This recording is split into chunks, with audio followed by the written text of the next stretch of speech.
The National Super Alliance is this afternoon expected to eject Kiminini Member of Parliament Chris Wamalwa as its deputy minority leader and replace him with Tongaren MP Eseli Simiyu, as it also seeks to de-whip 6 other members of the committees for the next 6 months. Another of the biggest casualties is Malindi Member of Parliament Aisha Juma, whose position at the Parliamentary Service Commission is targeted. Take a look. We are working here. Before close of business today, a number of MPs within the NASA coalition will no longer be members of the committees courtesy of their sponsoring parties.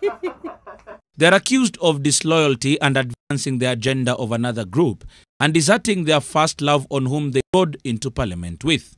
The 7, including Chris Wamalwa, who until now has been the deputy minority whip, are accused of flip-flopping on their stand about the direction the coalition wants to take. Sylvanus Osoro will be dropped from the Agriculture Committee, Nakara Lodepe will be dropped from the Defense and Foreign Relations Committee, Catherine Wambilianga will be dropped from the Labour Committee, Tindibale will be dropped from the Energy Committee, David Ochieng will also be dropped from the Health Committee, while Vincent Kemosi will also be dropped from the Roads and Transport Committee. Gideon Chanda will be transferred to another committee that will be announced at the parliamentary group meeting. These are members who are no longer subscribing to the values and ideals of the NASA coalition.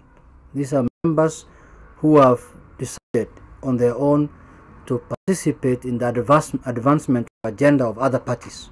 However, David Ochieng, who is the member of parliament for Ugenya, has dismissed the impending ouster, saying his party is intersignatory to the NASA coalition and therefore cannot be de-whipped. Malindi's Aisha Jumo's prestigious position at the Parliamentary Service Commission is also at risk. Those 7 will not be in any committee whatsoever. They will stay for the next 6 months isolated and quarantined. The NASA coalition, and more specifically the ODM party, will be making a second stab at trying to remove Aisha Juma from the Parliamentary Service Commission. And this time round, it says that it has gathered enough numbers to make sure that they do follow the right process and remove her from that prestigious position for following Deputy President William Ruto. I don't care whether they were going around with the Deputy President or anybody else. Any member who has been going around with anyone outside the NASA coalition must face the consequences of his actions.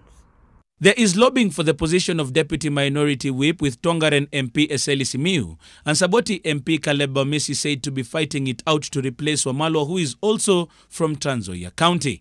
Parliamentary group meeting will decide who is going to be the deputy whip and who is going to be the person who will serve in the Parliamentary Service Commission. But one thing I can guarantee you, the train has left the station. We have begun the process. There is no reverse gear. NASA is understood to be making these changes to conform to a new parliamentary order that will come into play after the 2nd of June, when the National Assembly resumes after recess. The new order seeks to strengthen the relationship between President Uhuru Kenyatta's allies and those of Raila Odinga as they take full charge of Parliament, making it possible to pass any agenda they would want. The Jubilee Party is also expected to make changes in its National Assembly leadership next week, when President Kenyatta chairs a parliamentary group meeting. Politics is also going to take another hour. In an exclusive interview with NTV Wednesday, President Kenyatta insisted he will not allow anyone opposed to his cause to continue holding positions. Kennedy Muredi, NTV.